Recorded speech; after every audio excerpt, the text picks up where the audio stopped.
Hi friends, అందరికీ నమస్తే. ఈరోజు మా ఇంట్లో కొత్త ఆవకాయ పెడుతున్నామండి. ఈ ఆవకాయ అయితే చాలా సింపుల్గా చేసుకోవచ్చు. ఫస్ట్ టైం చేసేవాళ్ళు కూడా ఈజీగా చేసుకోవచ్చు అనమాట. అంత సింపుల్గా చేసుకోవచ్చు. ఒక పక్క కొలతలతో చెప్తున్నా, లాస్ట్ వరకు అయితే చూసేయండి, ఇంకా ఈజీగా అర్థమైపోతుంది అనమాట. ఈ ముక్కలైతే నేను మార్కెట్లో మామిడికాయలు తీసుకొని నీట్గా కడుక్కున్న తర్వాత అక్కడే ముక్కలైతే కట్ చేయించుకొని వచ్చానమాట. ఇంకా ఇవి ఇంటికి వచ్చిన తర్వాత వీటిని అయితే క్లీన్ చేసుకుంటున్నా. ఈ ముక్కలు కట్ చేసేటప్పుడు ఆ కత్తిపీటకు ఆ బ్లాక్ అనేది వచ్చేస్తుంది కదా, అది 2-3 సార్లు మధ్యలో అయితే నేను తుడిపించాను అనమాట. అందుకే ముక్కలకైతే బ్లాక్ పట్టలేదు నాకు.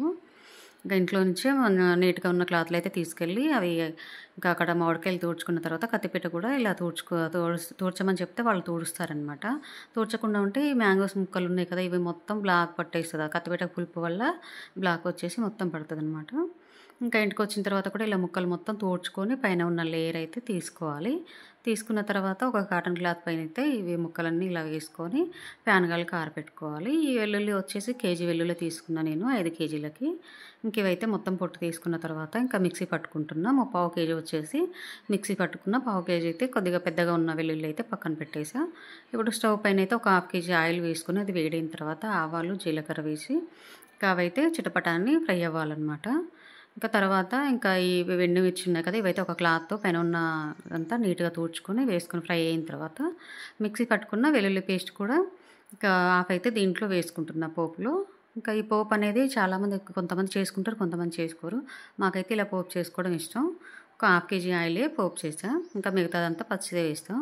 ఇంక ఇప్పుడైతే మెంతులు వేయించుకుంటున్నా. ఇవైతే 100 గ్రామ్స్ వేసుకొని వేయించుకుంటున్నా. మెంతులు మంచి కలర్ వచ్చి చిటపట ఉంటాయి కదా, ఇంక అంతవరకు అయితే వేయించుకోవాలి.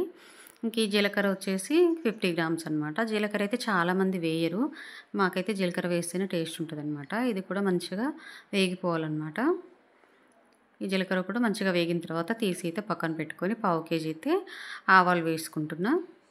ఈ ఆవాలు అనేది బాగా ఎండ ఉంటే ఎండలో ఆరబెట్టి డైరెక్ట్ మిక్సీ పట్టుకోవచ్చు. కానీ ఈరోజు అయితే వర్షం వస్తుందన్నమాట. మేము అనుకోకుండా బయటకు వెళ్ళినప్పుడు ఇంకా మా సార్కు టైం కుదిరినప్పుడే తెచ్చుకోవాలని నేను ఈరోజు తెచ్చుకున్నా. మాకు ఎండ అయితే అసలు లేదు ఈరోజు, అందుకే వేయించుకున్నా. ఇంక ఇవి వచ్చేసి 50 గ్రామ్స్ నువ్వులు అనమాట. ఈ నువ్వులు కూడా చిటపట అని మంచిగా వేగిన తర్వాత తీసేసుకోవాలి. నువ్వులు వేయడం వల్ల టేస్ట్ బాగుంటుంది. సో ఇప్పుడు జీలకర్ర నువ్వులు అయితే మిక్సీ పట్టుకుంటాం, 2 కలిపి మిక్సీ పట్టాలి, లేదంటే నువ్వులు ఒకటైతే ముద్దగా వస్తాయి కదా. ఇంకా ఈ పొడులన్నీ రెడీ చేసి అయితే పెట్టుకున్నాయి ఇక్కడ. ఇంక ఈ పోపు కూడా చల్లారిపోయింది, పూర్తిగా చల్లారాలన్నమాట ఈ పోపు, లేకపోతే బ్లాక్ కలర్ వచ్చేస్తుంది పచ్చడి. ఆవాలు ఇంకా 1/2 కేజీ వచ్చేసి బయట కారం అయితే తెప్పించా, 3 మ్యాంగో. ఇంకా ఇంట్లోనే పట్టించిన కారం మొత్తం వేద్దాం అనుకున్నా, కానీ ఇంకా కొద్దిగా వేస్తే బాగుంటుంది కలర్ టేస్ట్ అని 1/2 కేజీ 3 మ్యాంగో తెప్పించాను అనమాట బయట.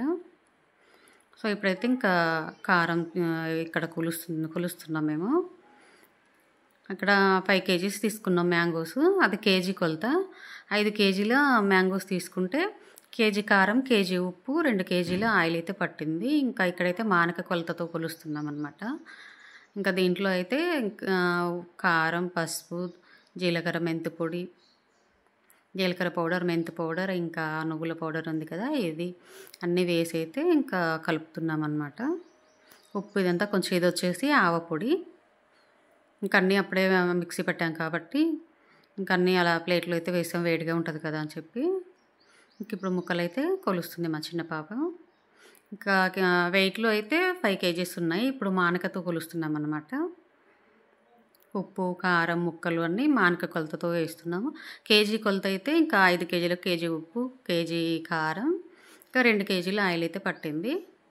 కేజీ కొలతలు ఏం చేసుకోవచ్చు, లేదంటే ఇలా మానక తవ్వ అంటారు కదా, ఈ కొలతతో కూడా చేసుకోవచ్చు ఎవరైనా. సో ఇప్పుడు వచ్చేసి మిగతా పేస్ట్ ఉంది కదా, వెల్లుల్లి పేస్ట్, ఈ పేస్ట్ అయితే ఇంకా దీంట్లో యాడ్ చేసుకుంటున్నాం.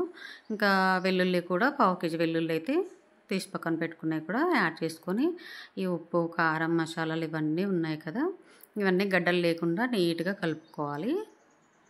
ఇంకా ఈ పోపు ఉంది కదా, పూర్తిగా చల్లగా అయితే అయిపోయింది. చాలామంది పోపు చేసుకోరు ఇంకా ఆవకాయ అనేసరికి, కానీ మాకైతే ఇంకా ఈ ఎండుమిర్చి ఇవన్నీ వేసి పోపు చేసుకుంటేనే ఇష్టం. ఇంకా మిగతా ఆయిల్ ఉంది కదా, హాఫ్ అయితే ఇంకా హాఫ్ ప్యాకెట్ అయితే పోసేస్తుంది మా పాప. ఈ కారం మొత్తం పూర్తిగా కలుపుకున్న తర్వాతే ముక్కలు యాడ్ చేస్తారనమాట. ఇంకో ప్యాకెట్ కూడా ఓపెన్ చేసి అయితే వేస్తుంది మా పాప. ఆయిల్ అనేది మనం వేసుకునే పొడులు ఉంటాయి కదా, ఆ పొడులు కారాన్ని బట్టి వేసుకోవాల్సి ఉంటుంది. ఇంకా మా కాయలు అయితే చాలా పుల్లగా ఉన్నాయి మామిడికాయలు. ఇంకా ఈ పులుపును పట్టి కూడా కొంచెం కారం ఎక్కువ తక్కువ అనేది, కారం ఉప్పు అనేది పడుతుందన్నమాట. ఈ కాయలైతే మేము అక్కడ తిని చూసిన తర్వాతే తీసుకున్నాం. చాలా పుల్లగా ఉన్నాయన్నమాట. ఇంకా ఈ కారం అంతా ముక్కల కట్టడం అయితే పట్టేంత వరకు కలుపుకోవాలి. కలుపుకొని ఇంకా నేనైతే స్టీల్ డబ్బాలో పెడుతున్నా. ఇంకా మనం ఫస్టే జాడీలో పెడితే ఏమైతుందంటే ఇంకా మళ్ళీ మూడో రోజైతే ఉప్పు కారాలు చూసుకోవాల్సి ఉంటుంది కదా, అప్పుడు జాడీ నుంచి తీసుకోవడం కష్టమైపోతుందని ఇంకా నేను ఈ స్టీల్ డబ్బా అయితే నీట్గా కడిగి ఎండలో ఆరబెట్టి, అంటే ఆరబెట్టిన తర్వాత క్లాత్తో తుడిచి ఆరబెట్టిన తర్వాత పెట్టుకుంటున్నా. బాగా నీట్గా ఆరాలి, లేకపోతే పచ్చడి అయితే ఖరాబ్ అయిపోతుంది అనమాట. కదా మూడో రోజు ఉప్పు కారం అన్నీ చూసుకున్న తర్వాత జాడీలోకి అయితే ట్రాన్స్ఫర్ చేస్తాను. ఫస్ట్ అయితే ఇంకా ఈ డబ్బాలోకే పెట్టుకుంటున్నా.